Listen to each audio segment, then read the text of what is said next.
नमस्कार। जहाँ पूरा देश ए कोरोना बंदी में बंद बा, ओजा एगो फौजी जवान सीमा पर डटल बा, अपना माई के यहाँ कहे खातिर अपना एगो संगतिया के फोन करता। कैसे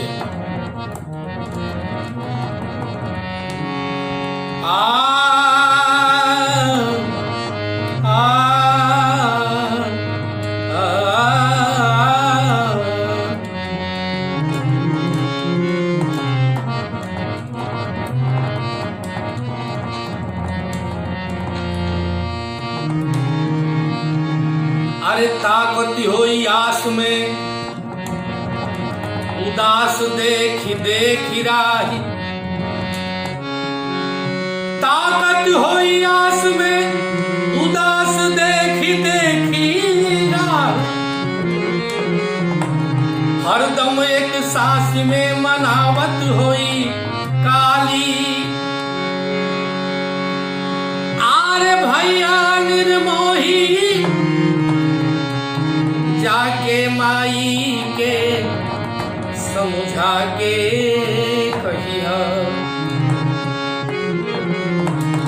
कि राज आई है लॉकडाउन टूटबे करी हाली।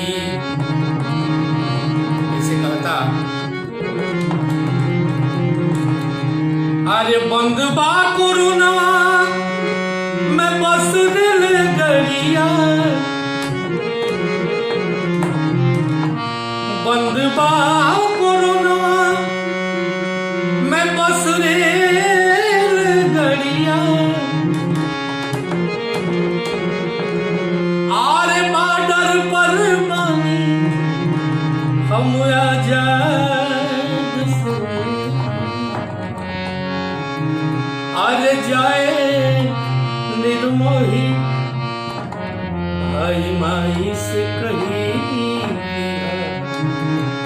जाए निर्मोही भाई माई से कह दिया।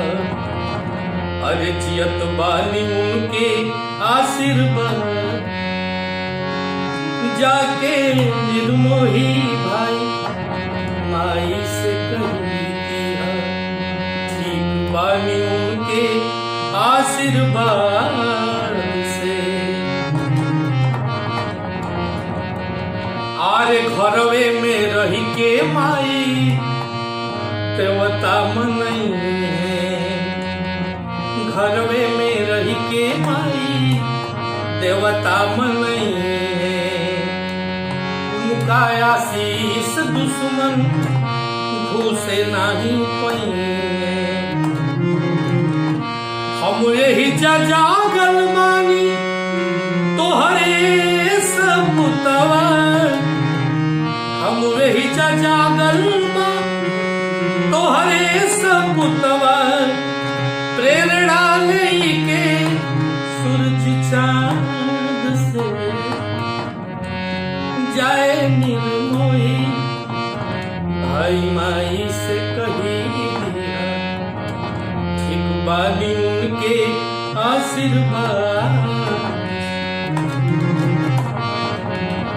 अरे लॉकडाउन टूटी जहिया चली रेलगाड़ी। आंसू जनी गिरे दिया मोर महतारी।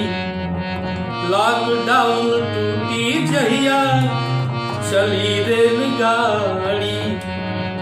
आंसू जनी गिरे दिया मोर महतारी। अरे जानबा जहां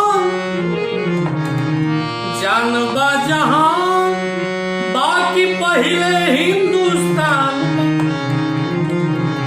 आरे तोहरा सपूत औलाद के। जाए निर्मोही माई से कह दिया। ठीक बानी उनके आशीर्वाद से। बंद बा कोरोना में बस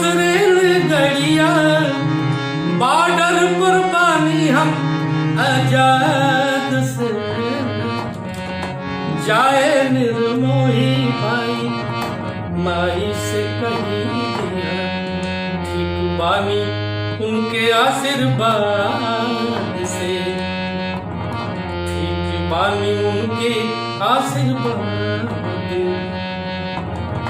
ठीक बानी उनके आशीर्वाद से।